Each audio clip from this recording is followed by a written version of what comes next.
Shout out to all the VIP members watching this full interview on day one. If you're not a VIP and you waited a full year to watch, hit the join button right next to the subscribe button and become a member for just $2.99 a month. And if you haven't subscribed, you already know what to do. Enjoy the interview.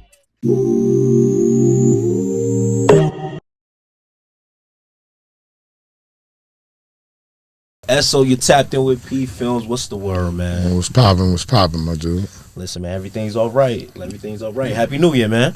Appreciate that. Same to you, my dude. Thank you.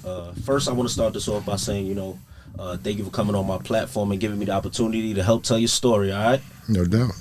Absolutely. Here on PPhilms, we try to help the viewers get to know Esso, the media personality, the influencer, consultant, you know what I'm saying? Pretty much jack of all trades, but also Esso the person. So there might be personal questions, but it's only to give the viewers, the people that love you and what you represent, a better understanding of who you are on a deeper level, all right? No doubt, go ahead. Let's get it. So for my platform, I like to kind of start from the beginning of your life and kind of transition into where you are now, what you've accomplished now. So I want to take things back from the beginning. I know you're from Southside Jamaica Queens. I know Rochdale Village, you know what I'm saying? Yes, sir. Word. So, right now we know Southside to be like a pretty tough area. You know what I'm saying? When you were growing up around then, like that's kind of like the 80s, 90s. What was that like? What did you experience out there? The same thing. Yeah. It was always the same type of time. You know what I'm saying? People just didn't know. Yeah. I mean, because people didn't have the internet, they didn't have the gram, they didn't have 50 Cent. You know what I mean? So before that, I told people call me now, be like, yo, you been telling me about Southside since you was a kid. Yeah. I mean, when you grow up, Supreme Team was some of the biggest gangsters ever in the world. You know what I'm saying? They're from Southside Jamaica Queens. Absolutely. So when you grow up just knowing that, and that's just a part of what your genetic makeup is, survival of that. And I had both of my parents, which was unlike most people. Most people didn't have both their parents. You know what I'm saying? And I also had sports. So sports and both my parents is what kept me safer than most people. You know what I'm saying? Because my father was crazy and knew that. You know what I mean? So it was a different type of thing for me. But streets of Southside was like, whether people believe it or not, it was worse back then. Yeah, no, I can see that. You know what I'm saying? Like when they just did the documentary on the Supreme Team, they documented that they changed the outlook on drugs when the cop got killed in South Jamaica Queens. You saying that's false? Huh? Do you feel like that's false? No, that's not false. That's real. It's documented. You know what I'm saying? No. I know. I heard about that, the whole cop killing. But I'm saying, like, do you feel like it actually changed Southside? Like yeah, because they didn't care about drugs back then. They was letting drugs go. Drugs wasn't a big deal. Yeah. You know what I'm saying? Once the cop got murdered, the whole crackdown on drugs, it changed the whole outlook on the crackdown on drugs. And some of the biggest drug dealers where everybody in the city was getting their drugs from was in Southside Jamaica Queens. Yeah. Fat Cat was the biggest drug dealer in New York. He's from Southside Jamaica Queens, from 40 Projects. Yeah. You know what I'm saying? Then you had Supreme at the same, all this was going on at the same time. Yeah. You know what I mean? And then you had everybody that was on the corner. Like, everybody had guns back then. You wasn't getting 3 to 5 Mando back then. Facts. Niggas had guns. Yeah. You know what I'm saying? Like, it's just like they cracked down on guns. Now guns is back. Yeah. Around that time, you saying that, because I always talk to some of my older dudes about that, like, now you get caught with a gun, like you said, that's like 3 to 5. But back then, how soon were people coming back home after they get caught with a gun? I don't know, but it wasn't mandatory. Like, you got to think, niggas was catching bodies back then and was doing 5-year bids and jails was crowded and niggas was coming home. Yeah. Like shit was different back then. Absolutely. Shit got regulated differently after certain laws was passed and things changed. You had Giuliani, you had crack, you know what I'm saying? So you had different things that brought new laws and new rules, you know what I'm saying? And that was a derivative of New York. I'm just saying that South Jamaica Queens always had a hand in what was going on in what was tough and rugged and the street life and the drug shit. Like, it wasn't just Brooklyn and the Bronx and Harlem niggas getting money. Like, we just move differently. Like, Queens niggas we ain't big on letting everybody know that we got money. We'll pull out a credit card. Yeah. You know what I'm saying? Niggas from Queens will pull out a credit card. Niggas ain't big on the money phone. You know what I'm saying? Not in Queens. Niggas is still wearing we wear regular jackets, nigga. You know what I'm saying? Pull up in something dumb, and you be like, damn, I ain't know this nigga had money to be pulling up in some shit like that. Like, that's just who we are. We not really with the flag. We got a little jewelry. I got Rolex. It ain't no ice. Yeah. This is my wedding band. You know what I'm saying? Like, gotcha. I'm not doing nothing crazy. Yeah, it's like low key, but y'all still flexing. Yeah. Got you. We way more low key than everybody else. Yeah. You know what's crazy? You bringing up Supreme Team and all that. Around that time, you know, you growing up and actually being in the atmosphere. Mm-hmm. What was that like when they was around? Like, what was I was a kid, so it didn't affect me like it affected everybody else. I met them later on, like when I was in my 20s type of shit. Like, I knew Bimmy when I was young. Yeah. You know what I'm saying? Like Bimmy was who I knew when I was young. I also knew Black Just when I was young. I also knew Preem, but I didn't know them like that. The only one that I knew like that was Bimmy, because Bimmy was around the basketball players. Me, Shaheem, Rafa, you know what I'm saying? Skip to my Lou, as y'all know him. You know what I'm saying? My man 40, shout out to Stymie. Yeah. Bunk and Kareem, you know what I'm saying? Like, we were ball players. Niggas bet for money. You know what I'm saying? Niggas play ball for money. So you get to know gangsters and hustlers, you know what I'm saying? Yeah. When you do that, and Bimmy was the one that I honestly could say that I knew him before I was in the music business and doing other things. Got you. Is there any, like, let's say, like, an interesting story you have? Just because I remember growing up, all of the people that we looked at like that, yo, we admired them. I used to be around them. Like, Bimmy always tells this story. He told this story on this other platform that I stole his sneakers. Okay. Like we was at Liberty Pool. Shout out to Shaheem. Shout out to Snipe. Shout out to Deshaun. Yeah. You know what I'm saying? I was from Rochdale, but I chilled with Liberty niggas. You know what I'm saying? My best friend at the time was a dude named Snipe. Snipe was from Liberty 170. So I used to spend a lot of time out there. Shout out to Buddha Bless. Okay. Bobby Chink, Mickey Rooney, mad niggas. Yeah. Ferg died, the original Daryl Ferg. Ferg died. Shout out to Ferg. Shout out to Cripple Lou passed. Yeah. How Terry Neptune. But he says you stole the sneakers. Like, what happened? We might have really stole the sneakers. Like the shit. You in Liberty Pool, right? And if you ain't from Liberty, you ain't going over there. Mm-hmm. And other Southside 40 niggas is over there. Like, you know, Bimmy pull up. Bimmy might have had the dope shit. You know what I'm saying? Like, he put his dope shit down inside the locker. Niggas see other niggas is scared. Yeah, no. You know what I'm saying? Niggas ain't gonna take Bimmy shit. Like, are you crazy? Yeah. Me, Shaw, and Deshaun might have stolen shit. You know what I'm saying?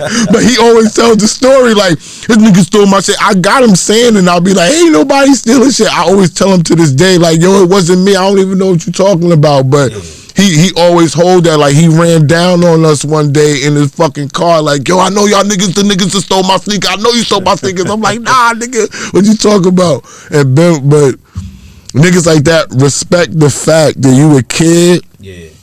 And that's your way of challenging them. Yeah, that's what kids do though. We all do little things like that. Steal from the corner store, all that type of shit. You see this nigga pull up in the candy apple red Benz, and you know the legend is like, you know what I'm saying? He fucked with Tyra Banks and all these other niggas. Like, this nigga from my hood fucking with supermodels and all that. Nah, I want to rock with the shoes he got. Yeah. And what's so crazy at the show that he came to, them niggas was there. I gave him the sneakers off my feet.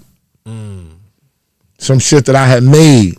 Was that in like That was a surreal moment because he was taking pictures with it like I was Jordan. Yeah. So he's like, yo, look at my nigga who gave me his sneakers off his feet. It was surreal.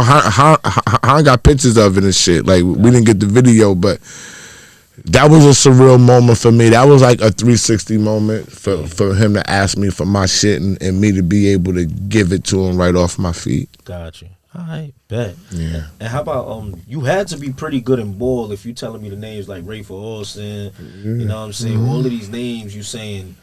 What was that? What was that period of your life like, and why did you stop? First of all, I didn't stop. Okay. Me and some other niggas got caught stealing.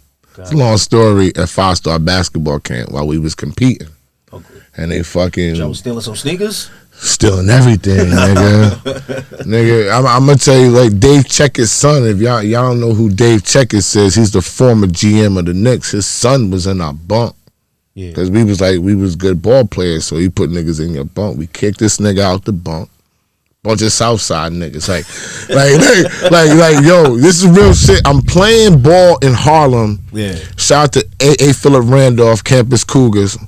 I played varsity from sophomore year in Harlem. So yeah.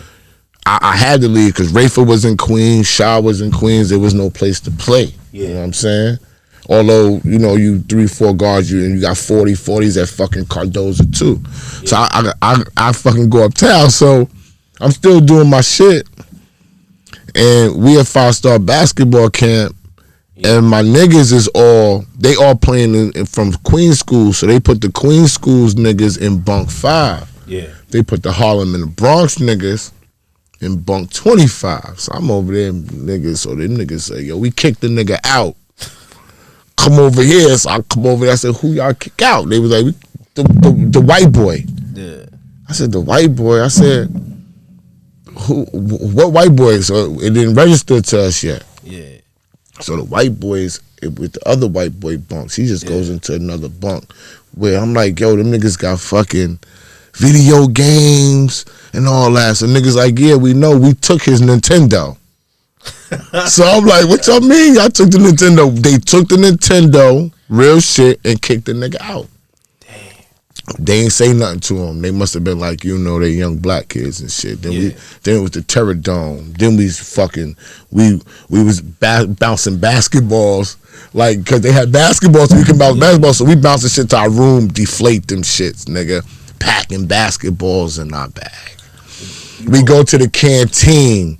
Nigga get into a fake fight with the nigga in the canteen, just start a fight, smack a nigga. Bang! Smack the nigga. Next thing you know, niggas is in back of the canteen taking all the fucking sweatsuits. The canteen was where they had all the sweatsuits and shorts and shit. We rocked the whole shit, nigga. God damn. Right? So after a while, they couldn't prove it because we was mobbed out. So what they did was, then they made a basketball player cry. A grown nigga in college basketball. I'm not even gonna say his name, nigga. Back then, no, this is a long time ago. Okay. Back then, they made him cry, and then next thing you know, I stole a nigga shit in my bunk, and they know I stole it.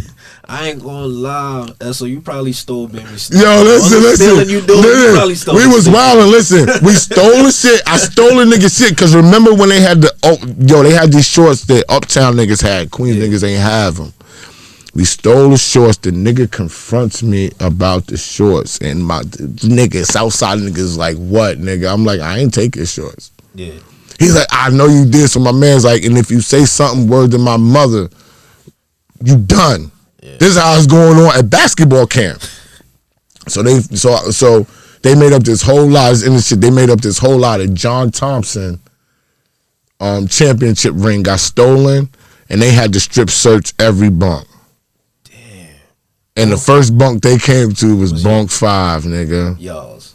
And they fucking rocked everything. Oh, the Nintendo. They knew we had that. Because they rocked that to the nigga and kicked the nigga out because they didn't know that was Dave Checker's son. See, after they got everything together and they said, yo, did you know that this is so-and-so's son? We was like, that's the nigga that owned the Knicks? Because we young, we dumb. They like, no, he's the general manager. And we like, what the fuck does that mean? I just, I just see him in the fucking news. We didn't understand what that meant. Yeah. After they found all the canteen shit, they was like, man, all y'all niggas scholarships is gone. Damn. Oh, y'all done. Yo, at that time, that shit had to hurt at that time. Killed me. Yeah. Killed me. Yeah. I didn't even know what I was going to do. Word. How did you because you say you was raised with both your parents. Yeah. Like, what was the reaction? They didn't know what happened because my parents wasn't involved in my sports career like that because I was a baseball player first. Okay. And I was a superstar baseball player. Played tournament, league, everything. Me and Don DeMarco, if y'all know DJ Don DeMarco, Don DeMarco was the catcher. Wow. I played all 9 positions in baseball. Everything, you know what I'm saying? So why did you choose because one year I told niggas because one year I had to go down south and they had a big ceremony for me, and my mother was supposed to go and she wasn't digging it. She didn't understand it. She blew it off, and didn't get none of my trophies. And no girls came to baseball games, so we was already fighting to keep me playing baseball because there was no chicks there, my nigga. And I was like, nah, this is whack. I'm good at basketball too. Nah, I'm gonna leave this shit alone and word to my mother. When my mother didn't go to that ceremony, we just talked about this shit like a month ago with my father. Yeah. When my mother didn't go, I threw all my trophies that I had in the garbage. That's crazy. And I was like, I'm not doing that. And I just went to play basketball because that was the cool shit. Shaheem was popular. Rafa and them niggas was popular. I was with them niggas. Now I'm with them niggas. Yeah. Now I can stomp through 40 projects and Baisley projects and Southside and fucking Liberty Avenue. And I'm known. Chicks know me. Chicks is coming to see me play basketball. Yeah. I'm popular. I'm rocking with that. No. And when they took that shit away, bro, I walked on at fucking Morgan State. I was better than the guard that they had. They told me I would have to wait till my junior year to get a scholarship. Nah, basketball's dead. Yeah. And I'm in college because I had good grades. You know what I'm saying? So I had a scholarship, a scholastic scholarship to Morgan State. Okay. And I could have went to any school off scholastic, Princeton, all types of shit. My grades was that high, and my SAT test scores back then was through the roof. It was like 1,100, and back then the max was like a 1,500. So I had like 1110. Gotcha. So for a black kid, I could have went to any school that I wanted to. Yeah. I bet we're gonna get there. We're gonna get there. Rewind to a little bit. I know there's so many names from Southside. You know what I'm saying? From 50 Cent to Nicki Minaj, Onyx, Lost Boys. Yeah, all these names that was there. You know what I'm saying? Was there anybody that you had interactions with, like physical? I grew up with 50. I grew up with 50. Wow. Yeah. What was some of the things that people were saying about him? He was exactly the same. There's nothing. He's exactly the same. He just got more money and more power. Yeah. He was never. He was always an instigator. He was never that was backing down from nobody. Yeah. He was just that guy. Yeah. You know what I'm saying? He was a Golden Glove boxer. People don't know that he was a boxer. Yeah. Like for real, trained, not playing. I heard that. I heard like people that experienced him knocking people out and all. He was a boxer. He never had to. Yeah. Around people that was our age. Gotcha. He was respected like with him. Like say that they hate him now with him. Like up until all of that shooting stuff and all that controversy that I don't know nothing about, I just know what everybody else know. Yeah, up until that time with him, like I know I loved him. Yeah. I know I can name a lot of people in the hood that might have been afraid of him one-on-one as a person. Yeah. But I know way more that loved him. Gotcha. You know what I'm saying? Like love him from Queens. Like people can say what they want. It might be a handful of people that don't like him from Queens, but as far as the borough of Queens, it's Nas and it's 50. Yeah. Then it's Nicki. Okay. You know what I'm saying? Like that's what it is. Nas is the undisputed God. Yeah. But right after him, 1A and 1B is 50 Cent. Gotcha. You know what I'm saying? Gotcha. What was it like when people were all kind of saying like, yo, he and Preem is beefing, like not knowing too much of what's going on, but just the talks in the neighborhood. What was that like? I wasn't in the neighborhood at that time. I was already in college. I was already about to come home and come into the music business. I wasn't even around for those type of talks. I was hearing it like everybody else was. Yeah. And coming back home like, yo, this is crazy. You know what I'm saying? Like, I had nothing. Like, I didn't feel nothing about that. Like, it had nothing to do with me. I wasn't even like delving into any of that. I was so focused on making it in the music business because we all was cracking in at the same time. Yeah. I was doing management shit. You know what I'm saying? So I couldn't be in the middle of what everybody was doing. I know I'm from Queens. I know a lot of people in Queens too. I'm doing management shit. I'm off managing Rock Wilder, doing beats and shit, working with Corey Rooney, doing pop records with J-Lo and shit. Yeah. You know what I'm saying? I was totally away from that shit. Gotcha. At that time, I know I was reading somewhere you managed people like Rock Wilder, Maya. Mm-hmm. I believe you. I don't know if you found Cassie, but I know I definitely discovered Cassie. Gotcha. Okay, talk about that. I definitely am the reason why Trey Songz got his deal as well. Like, I was in the trenches back then. I was in the studio. Like, so how did you find Cassie? And even with Trey Songz, my man was a model. My man David Lassiter. You know, I work with different people. Like, when you're in the music business, you can fuck with music business people, or you can fuck with the people who you have a relationship with or who you bond with. I bonded with Bobby Simmons. He played for the Nets. Bobby was like very tight with Vince Carter. They both played for the Nets at the time. You know what I'm saying? I bonded with Puffy. I bonded with Dr. Dre.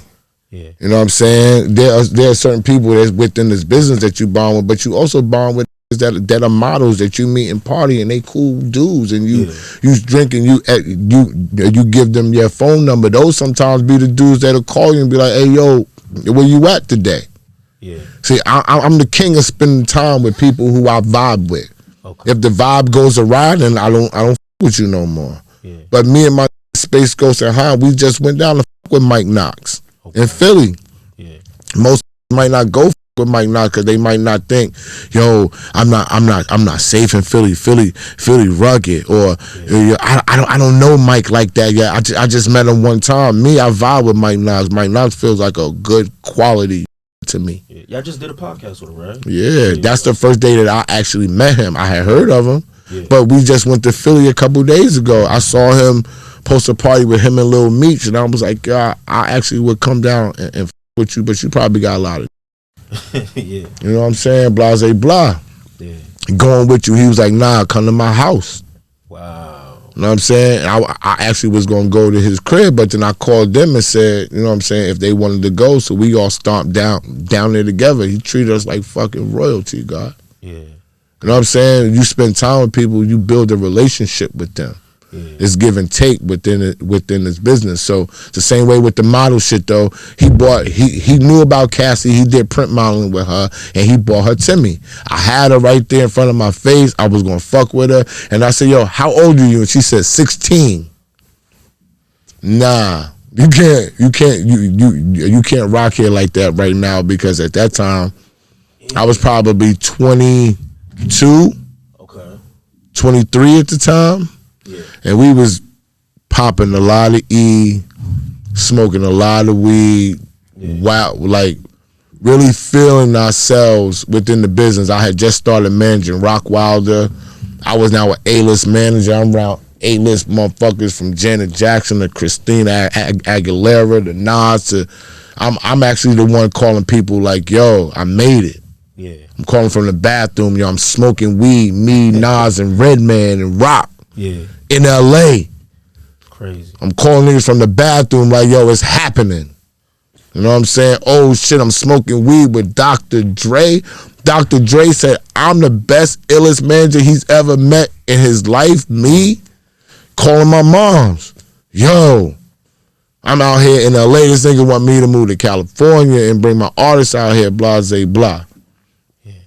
So it was a different type of thing for me. So I didn't want to bring Cassie into the nasty music business at 16, knowing that I'm not ready to guide nobody like that. But what I told her was, go home. Yeah. And in 2 years, I got you. When you turn 18, I'm going to be 25 by that time.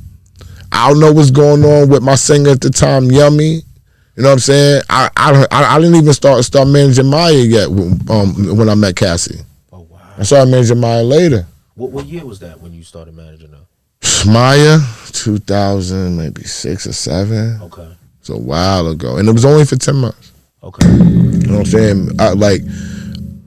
I fucked with Maya. Maya was very, very cool. You know what I'm saying? Like we had a friendship first, and then it led into being like, yo, we should work together type of shit like that. You know what I'm saying? I actually was the one that fucked the relationship up business-wise because I wasn't, my frontal lobe wasn't developed.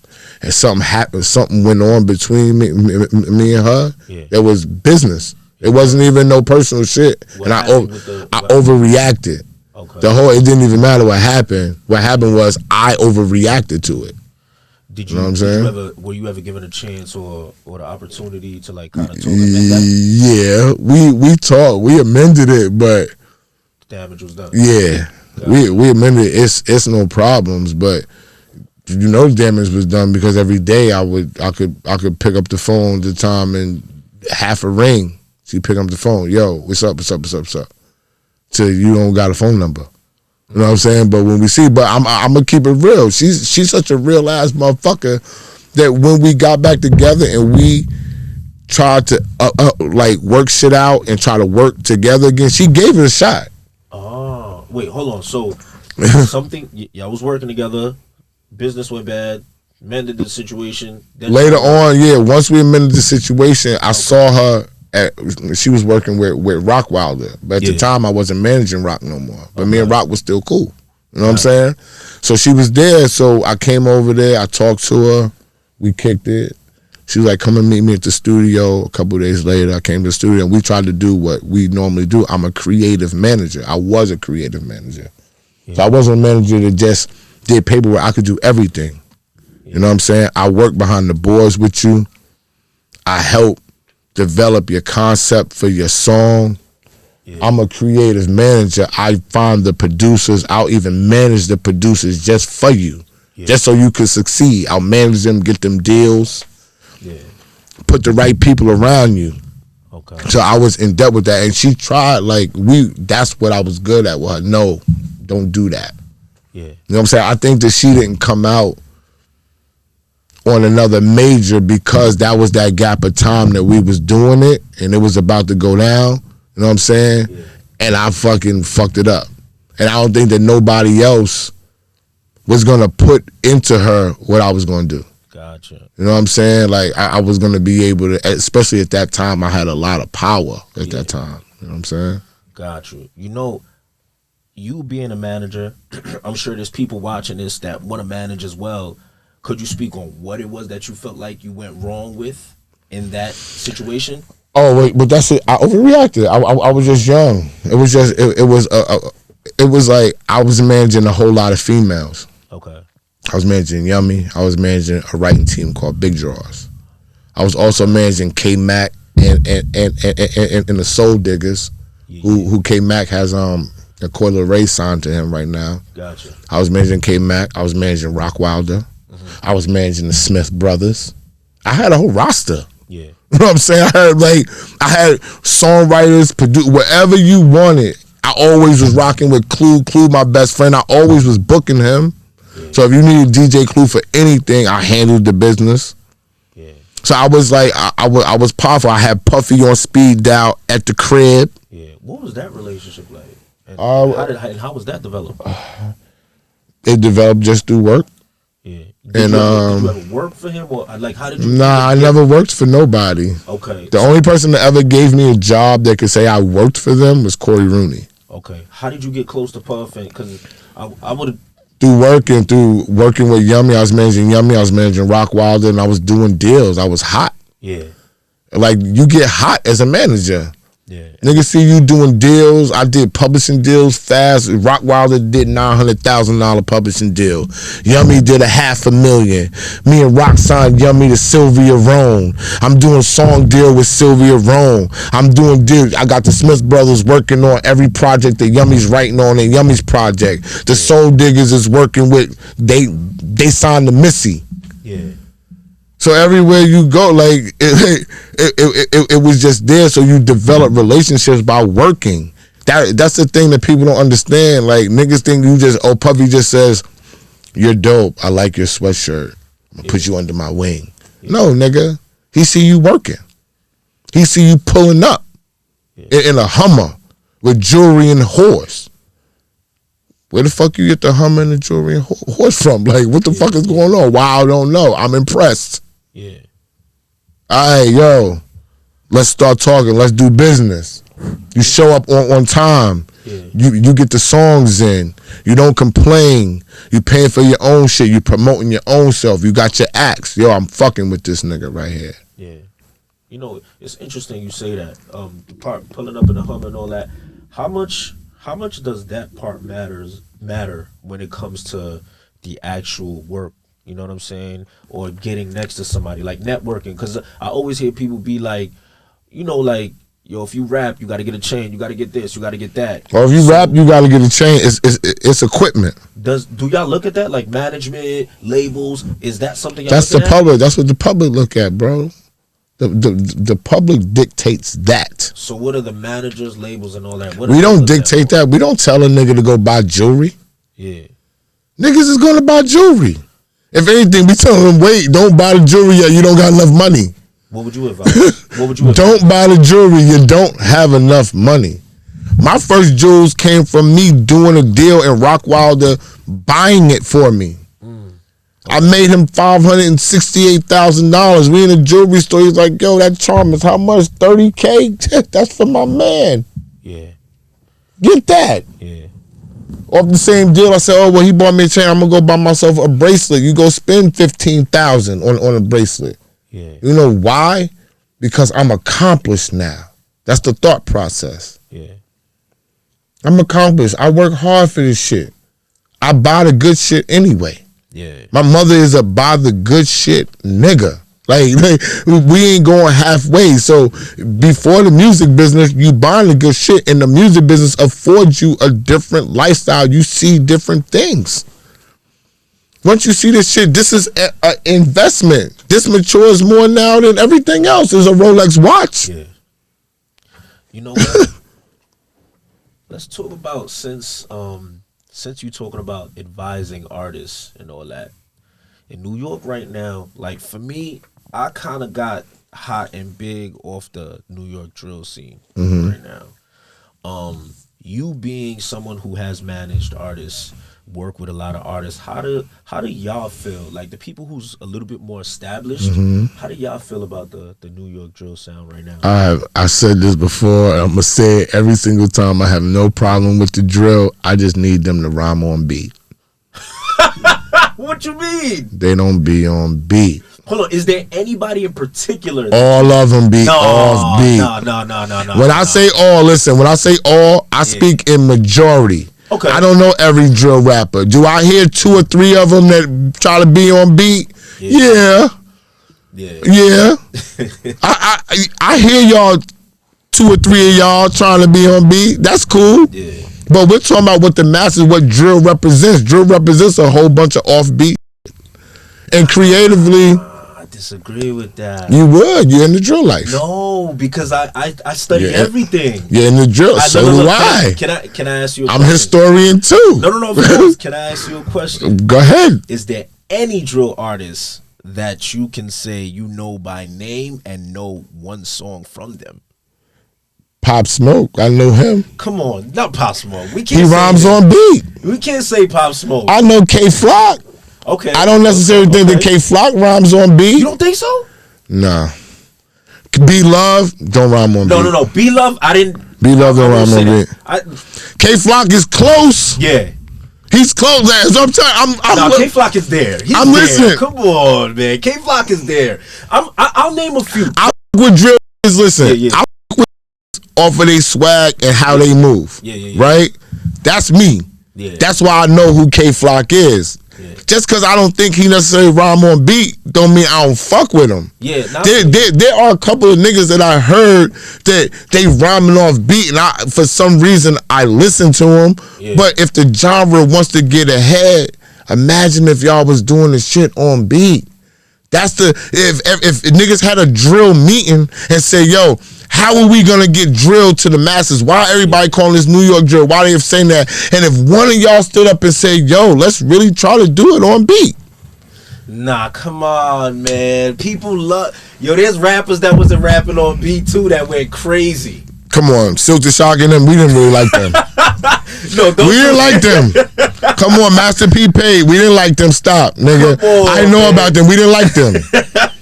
Yo, listen, he barely went gold. Listen, he barely went gold and his brother was buying albums. What are you talking about?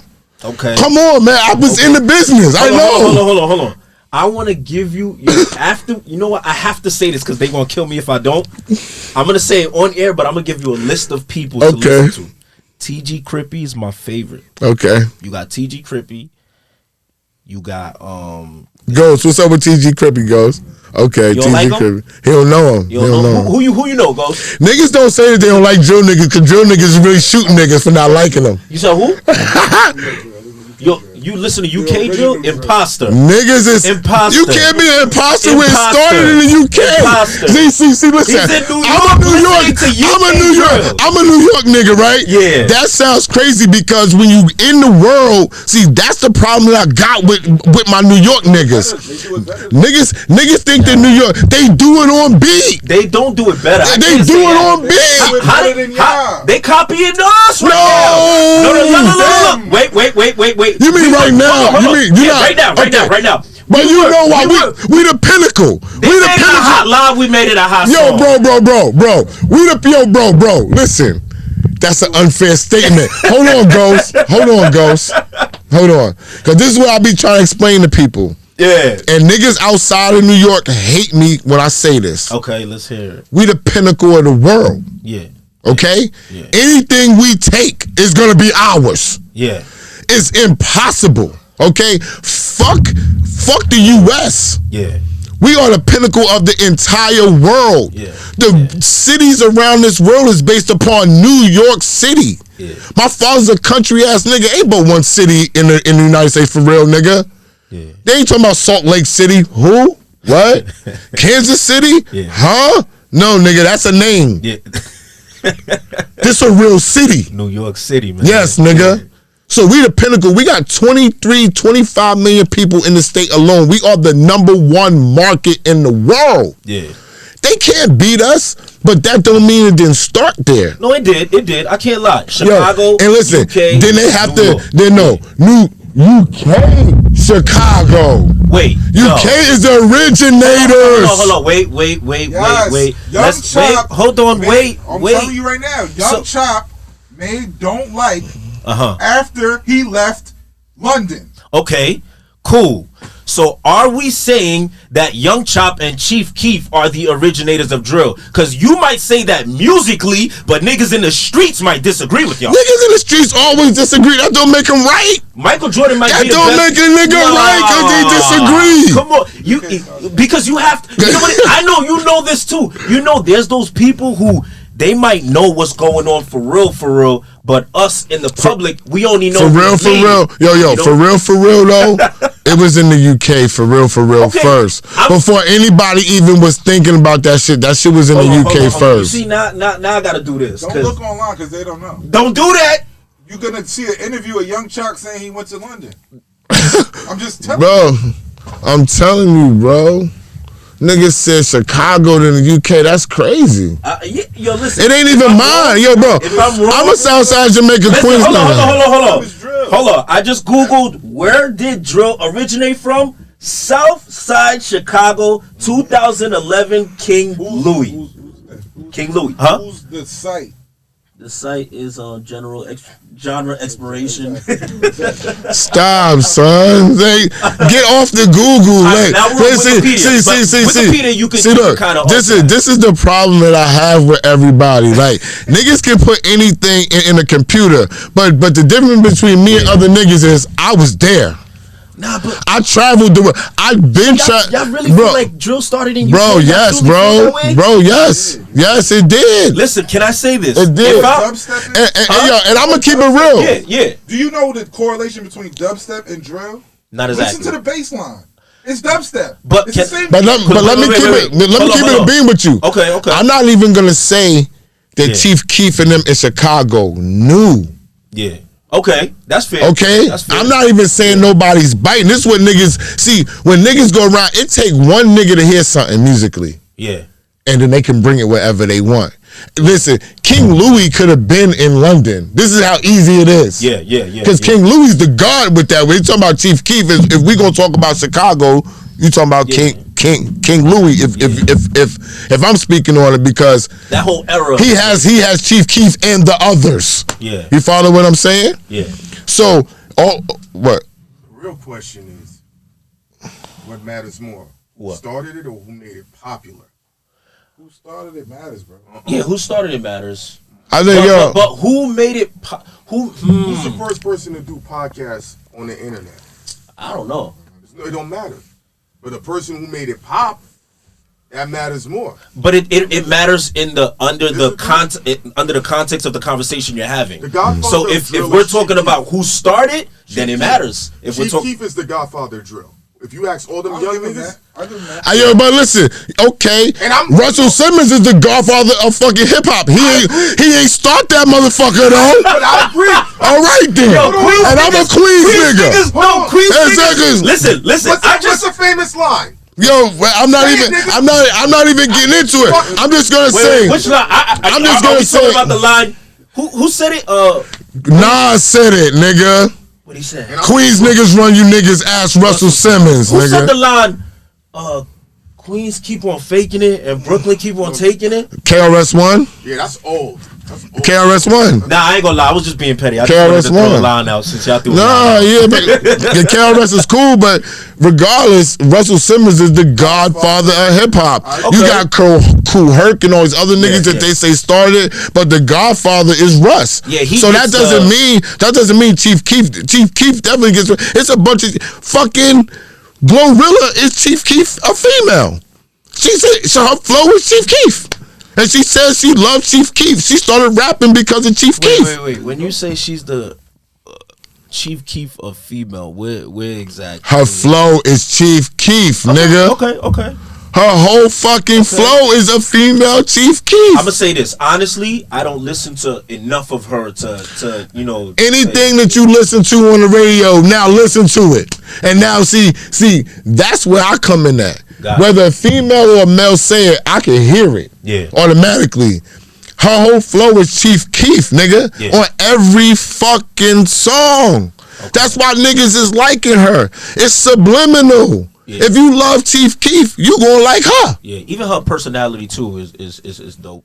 Gravitate to that too. She's one of the only females that I fucking follow. I'll keep it real. Yeah. I don't follow people that I don't know. Got you. And is it because of the music or the personality? I don't know.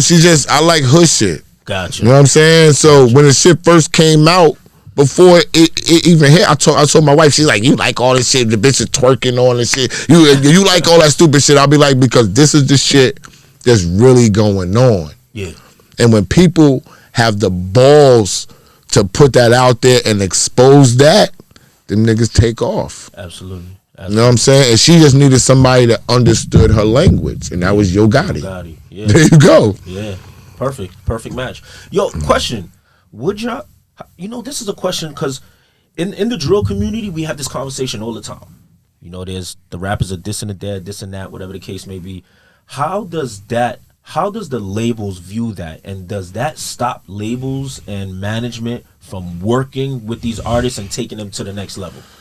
To drill, no. I mean, I'm not in the labels as much as I used to be. Yeah. I do digital marketing for companies, and I am around people talking. There are some managers that don't want to deal with the street shit. There are some labels that don't. There's some labels that don't care. Yeah. Street shit is nothing new to the rap world. When Redman came in the game, Redman was a street ass nigga. Yeah. Reggie was wild. Yeah. You know what I'm saying? Then you got other niggas. You got DMX. DMX was wild. Yeah. Jay-Z wasn't always the mogul. Yeah. Jay-Z was a nigga from Marcy. Uh-huh. You know what I'm saying? Street shit was all around, and niggas was talking about it, but they was doing it on beat.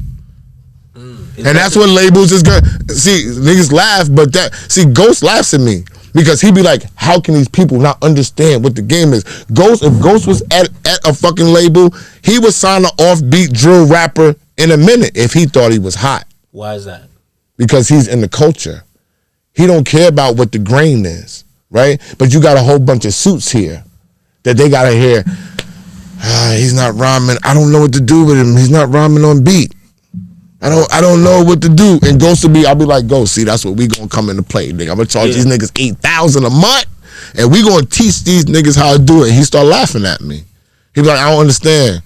Yo, why they uploading, why they uploading to YouTube and the shit is blurry from the label? Because they don't know how to upload to YouTube.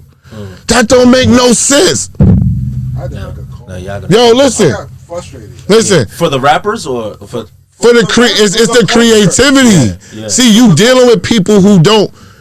I understand. My mind is open. That's why I be trying to tell them. See, I don't ask them as much as I want because they be laughing. Like like we just came over here today and some nigga that makes sandwiches in fucking Red Hook. I don't know who he is, but he got 4 million followers. Everybody know this nigga. And Heineken says, because I don't give a fuck. I don't.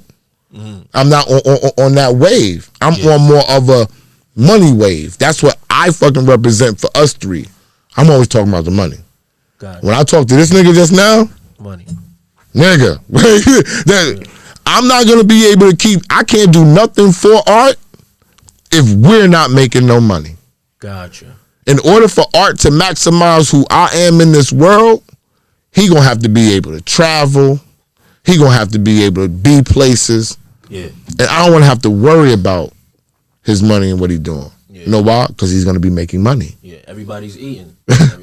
He's going to make money along the way. He's going to figure it out. I just told him, yo, if you do this thing for me right here, you're going to get some money. The reason why I asked that is because, like, even people within the culture, like, of drill, be like, oh, stop this and stop doing this, and trying to kind of, like, censor these drill rappers to the point you have, and it ain't no knock, this is just what happened. Gabe from On the Radar said, anybody who comes on a platform and disses, well, you can't come on a platform and disses. And I'm going to be real. To me, I kind of find it as, do you have that same standard for every genre of rap? Because in every genre of rap, they're dissing. But niggas ain't drilling too. They drilling on record, and they drilling in life. Okay. And nigga, and for me, as if I was Gabe, I don't want that on my conscience, bro. It's bigger. It's bigger. See, it's creativity to y'all, right? But when you come on Gabe's platform, and you diss her, and she diss him, and her peoples go drill on him, and it all happen on the radar, that's not cool. Can I ask a question? Why did they make it to Gabe's platform? I don't know, to be honest. By dissing. So my thing is just this. So we gonna mess with you to the point where this is what we like you for, right? Like imagine when you go to let's say I'm hiring you, right? Like I'm hiring you because you're a great editor. Wait, no, let him finish, please. Yeah. Let him finish, please. You're a great editor. Okay, go ahead. You know what I'm saying? This is what I like you for. I already know what I'm gonna tell you. I'm gonna tell you what I tell them all the time. Go ahead, give me a whole spiel. No. You come here. Whoa. Don't be editing up in here now. No way. We don't like no editors. Yep. How dare you do this? All right, you ready? You ready? Realistically. Are you ready? Hold on. Can I finish this last? Realistically, as bad as it is and as bad as this is about to sound, this is what built all of us. Okay, you ready? Let's do it. Welcome to the music business. You can't do what the fuck you want. Do you want this money? Or you want to keep drilling and putting your shit on iTunes? Because now when you crossing this line, right? You crossing the line over to big business now. Now I'm investing into you. How real is it though? Because everyone's still dissing. Hey, where they at though? Who's dissing? You talking about Cardi B and them niggas dissing? They not drilling? They not drilling. Oh, come on. We can't do that because How can you say murder? How can you say murders don't matter? No. I'm not saying that. I'm not saying that. But that's what you saying when you saying nigga. When I say niggas not drilling, murders don't matter. Look, so okay, we know that rap.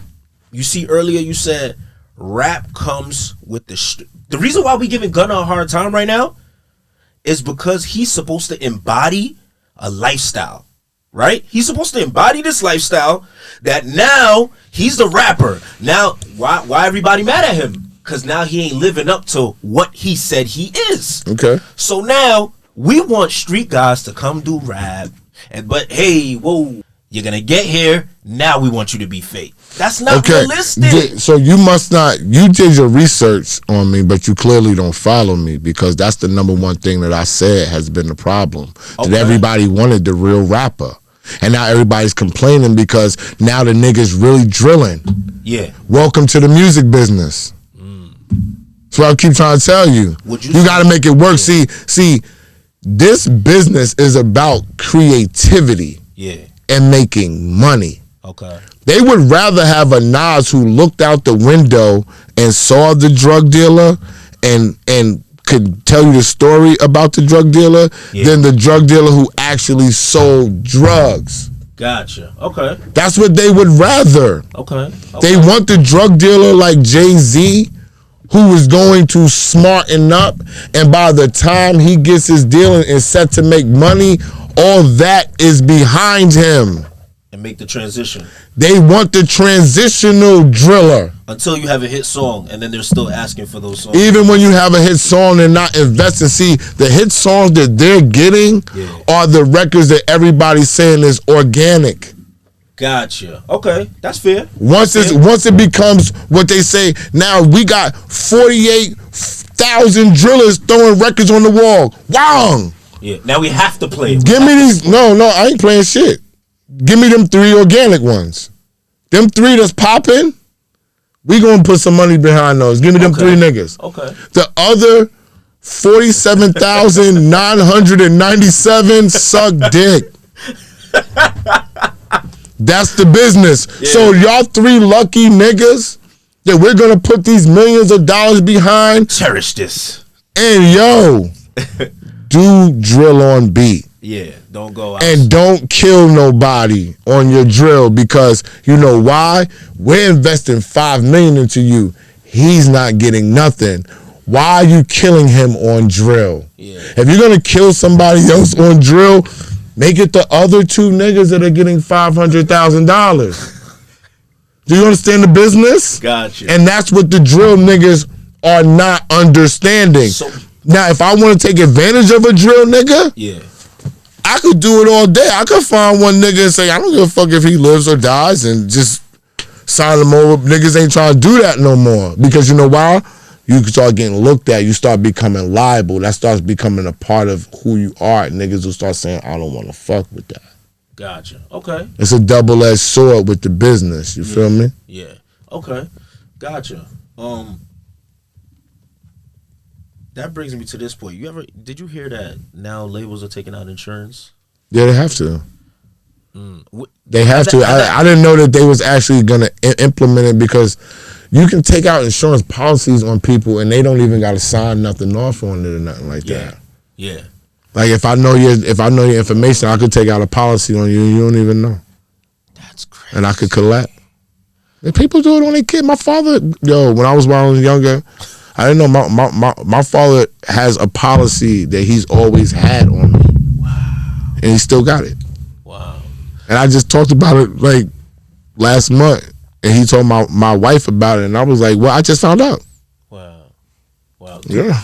You know, with that being said, like, I feel like this is something I've always thought. Like, if I know this is my bag, like a rapper's a walking bag. You're a walking dollar sign, right? Mm-hmm. I'm not going to leave $50,000 outside over here. I'm going to be like, yo, you know what? Let me move this $50,000 in a safe place. What you mean leave it? Like, peep what I'm trying to say. So basically, has labels ever felt like it's their responsibility to move their artists out of a bad environment, bad situation? Yeah, they did with Bobby Shmurda. Okay. They sent Bobby to Florida. Was that before or after the indictment? Before the indictment, nigga, he came home. Gotcha. Niggas send you away so you could go do your work. He was home in the studio. Yeah. He was living in Miami when they gave him his deal.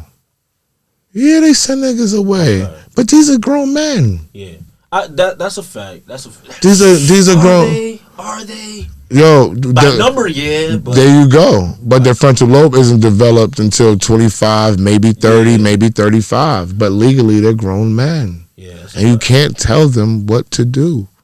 You can either stop putting money into them. Look, this is all that happens. They kept Bobby signed. Yeah. Through jail, he came out. He didn't do what they wanted him to do. They let him go. He's an independent artist now.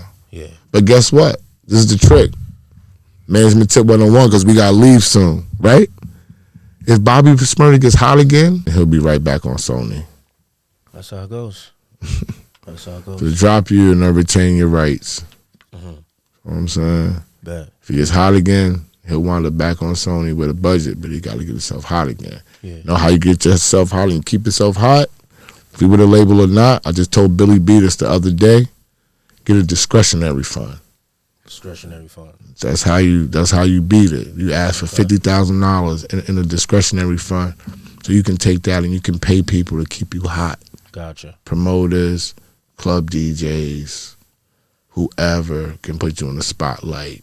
Bloggers. Yeah. You use that money. Travel. Gotcha. Keep your face out there. Work your own records. Get your own radio guy, because they might not believe in shit. Gotcha. You know what I'm saying? Okay, gotcha. You know, doing my research and everything, obviously posting that I was going to interview you, one of the questions, obviously, what happened with you, Math, everything that happened on my expert opinion. With that whole situation that occurred, you know what I'm saying, the way it unfolded, you know what I mean, when you look back at it right now, do you feel like things were destined to go that way, or things could have been resolved before it got to that point? The sheer fact is what I tell everybody else. It's Math's show.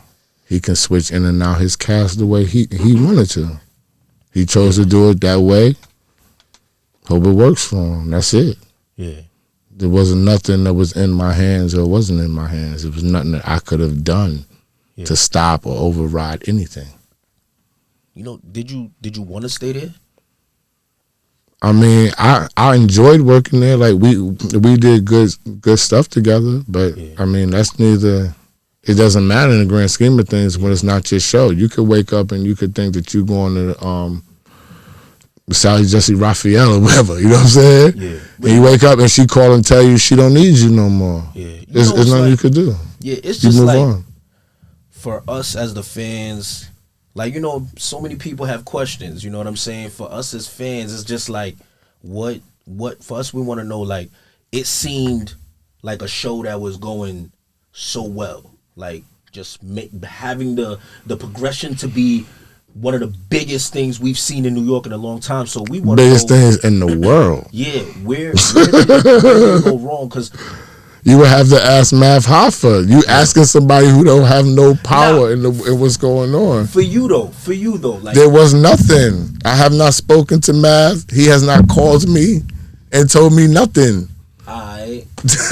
People asking me. People are looking for information that I can't tell. It seems unbelievable to them. Yeah, like for real. Yeah. Yeah. You would have to ask him, and then when he tells his story, you have to figure out if you believe what he's saying or not. Well, the way he said it, because I did watch his podcast with Flip and Joe Budden. Did you watch that or not? I don't watch content, bro. Okay.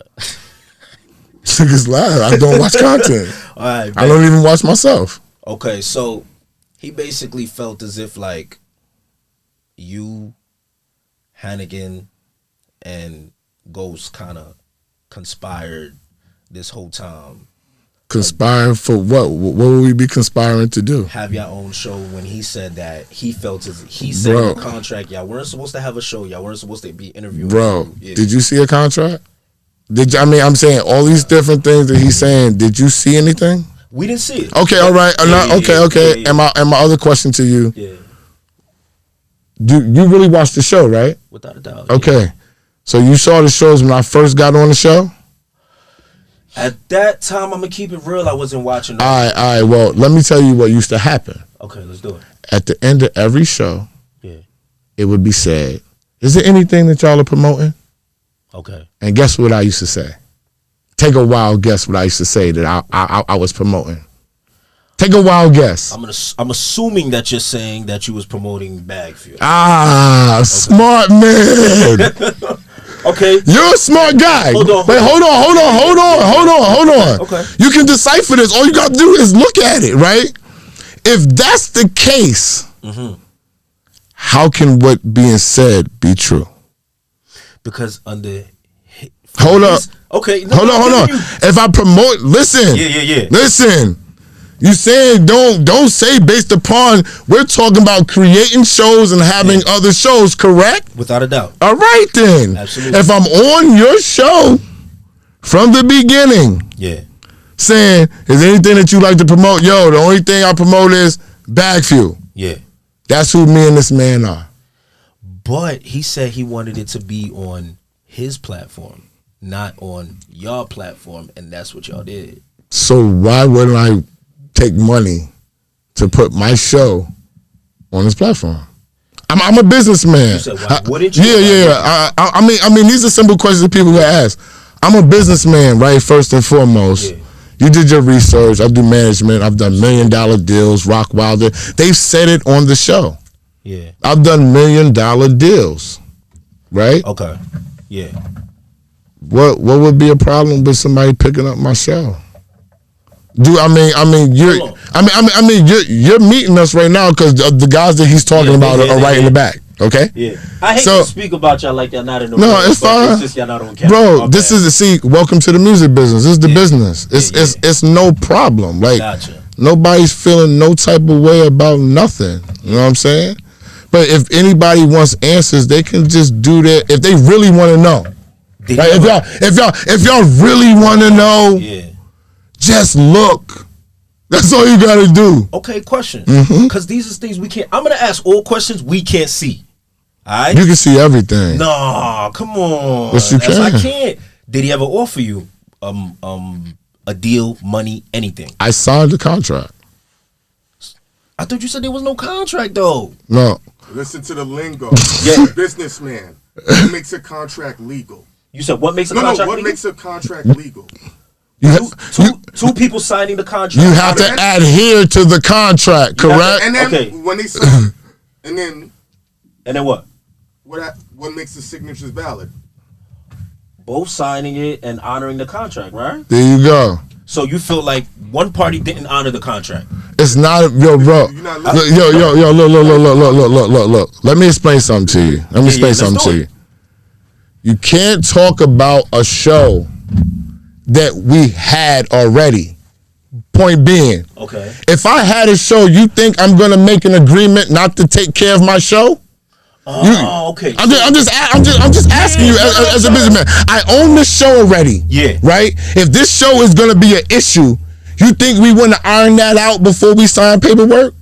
Without a doubt. All right then. Okay, so the show, that fuel was already. That's why I asked you. That's why I asked you. Did you watch the show from the beginning? And you admitted maybe not. Yeah. So I said at the beginning of the very first show that I was on, I said, and he asked me, "What are you promoting?" And I said, "Take a wild guess," and you guessed it. Back fuel. So if that's the case, what are we talking about? We don't have to ask no other questions. If Bag Fuel is supposed to be a show that was created and this is the issue, how can it be, bro? If niggas is really watching the camera and saying they had the reason why I'm on the show, guess where he saw me at? Guess. Bag Fuel? Ha! This nigga's the smartest nigga out. Hold on, this nigga's the smartest nigga out. Heineken presented you to Math? That's no, nigga. Or you just watching Bag Fuel? Heineken was there first. Heineken was there first. He knew us both from Bag Fuel. Yeah. Heineken was there first, but guess who else was there? Me. Yeah. I just wasn't mic'd up. Gotcha. I was sitting right there because everywhere we go, you see how I'm doing your show? Yeah. And they're here? Yeah. When he does a show, I'm there. Okay. If Ghost is doing a filming, we're there. That's how we roll. So because he mentioned me, and Heineken he said, Heineken, what are you promoting? Guess what that nigga said? Bag fuel. Yeah. He said, me and my partner, Esso. And then the next line is documented. You can go to the film. You should have bought them. He said, you should have bought them. You should have bought Esso. And Heineken says, he's sitting right there. I had my mask on. Okay? And we did that for 2 shows. And then you got on it. And then one day I came and Mecca didn't stay. And I sat in the chair. That was it. Okay. That's the end of the story. There was no CO conspiracy. Yeah. There was no plan. There was nothing. It was Bag Fuel supporting Bag Fuel. Gotcha. That's the beginning. So if people, that's why I always ask people, I'll be like, yo, do you see it? No. Okay. If you see it, from the beginning, it was always Bag Fuel. Yeah. Always. And he was all good with that in the beginning. Gotcha. I was on the show, right? Yeah. Did he said something about the whole Revolt? I know you. He said you brought over people from Revolt. Well, no. He did? No. He gave me credit for that? He did. Wow. He said basically. Wow. He had people from Revolt, I guess, put up a contract together for him. He didn't say the name of the people, but he said the money that they were offering, he felt as if did not honor. It didn't feel right for his analysis. Okay. His analytics. That's right? fair. So, with that being said, he said, and it's funny because I know Ghost knows the analytics because he was doing the editing. I see you had said that in that episode, but I didn't just do the editing. He did everything. The show. The reason why you know Bag Fuel today, the same reason why you know Math. Yeah, the same reason. It's the same. Like, the same idea. It's not just editing. Okay, you do a podcast here. Yeah. You edit it, you shoot it just like you did. You talking, you come up with questions. Maybe she comes up with questions. I do it all. Yeah. No. Anything that's here, I could build this table. Yeah. Nah. Here's what I'll say. I do all the editing. But I ain't gonna lie, she helped me out. I can't lie with the graphics and all that type of marketing. But let's get to this. Yeah, because I got like 10 minutes. Yeah. We got 10 minutes, Ghost. Now respect it. We got 10 minutes, Ghost. So after he said that when he spoke to somebody, because he felt like the money they were offering wasn't enough. When he spoke to Revolt, he said they told him, we never met those guys. The people that you presented to him, we never met those guys. Stop talking to them. Okay, what are you asking me? You asking me to prove myself? No. I'm just curious. Hold on. I'm going somewhere with this. Okay. So he says he viewed it as y'all were trying to somehow sabotage him, like make him sign something that was wrong or something like that, and he felt as if like, how are you supposed to be somebody that he's close to? He's not close to me, first of all. Let's be correct. I only had met him up until that time. I haven't even known Math a year. Okay. I just known Math, known who he is. I never knew a battle rapper. I didn't even know who the fuck he was. Yeah. That's 110%. Like these niggas say, I don't give a fuck about all these the fucking chopped cheese nigga and all that. I didn't know who the fuck he was. Yeah. I swear to God, Han told me about him and I didn't even know. Yeah. I didn't know battle. I don't follow battle rap. Nothing. Yeah. Okay, so we wasn't friends. If we was friends, this wouldn't have gone on. Yeah. Okay, this don't happen between friends. That's true. That's just being real. So if you so like I said, I don't even gotta talk about Matt no more. If y'all are paying attention, you would know. You would already say, yo, this shit don't happen between friends. Yeah. How could 3 niggas Ghost didn't even know me. Ghost met me when Math met me. Okay. So I'm not conspiring with a nigga who just fucking met me, nigga. Yeah. Like, why are people like trying to make up this whole wild story? If I just met Ghost, what's the story now? Yeah. All right, if I had bad food, look. Yeah.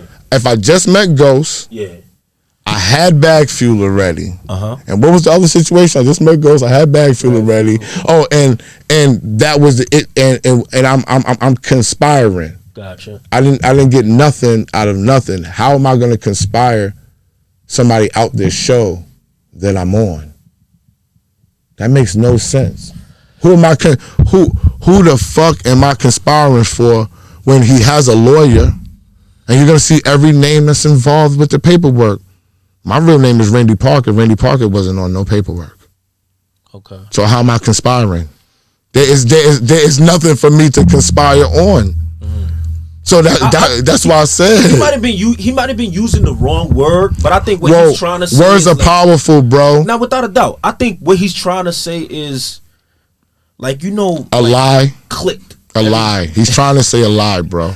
Like because I'm not gonna beat around the bush, bro. Yeah. Come on, bro. Like you met me now. Yeah, do I seem like a fucking nigga who would do the stupid shit he's saying?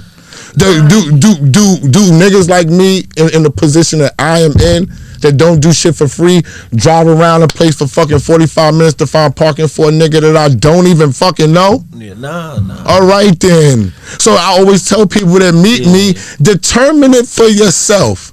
So if you can determine it for yourself and say, yo, I follow this nigga, you look like a Math fan, you like drill.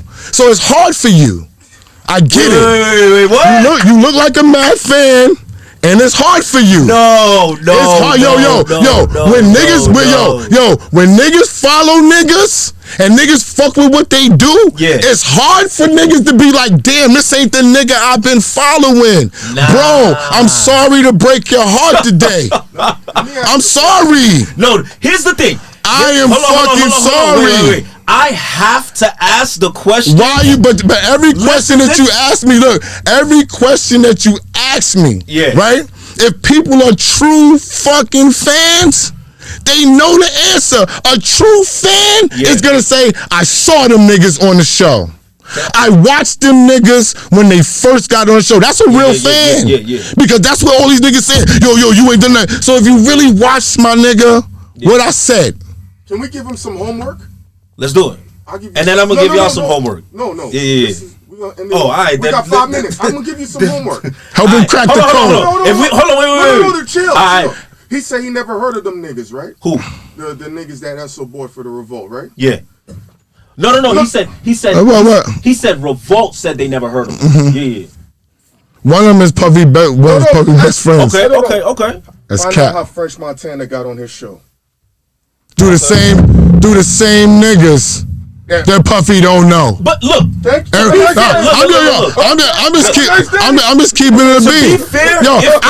I say his name. The nigga who they saying that Puffy don't know, his name is Byron. Okay. Ask niggas. Byron is with Puffy every day. And them niggas that aired that shit about Byron, they got a call. Ask him, man, what's this nigga's name since everybody puts it out? Choke no joke. Ask him if he got a call from Byron and K-Mac about if they was real or not. Yeah. All right, and then I'll come do part 2.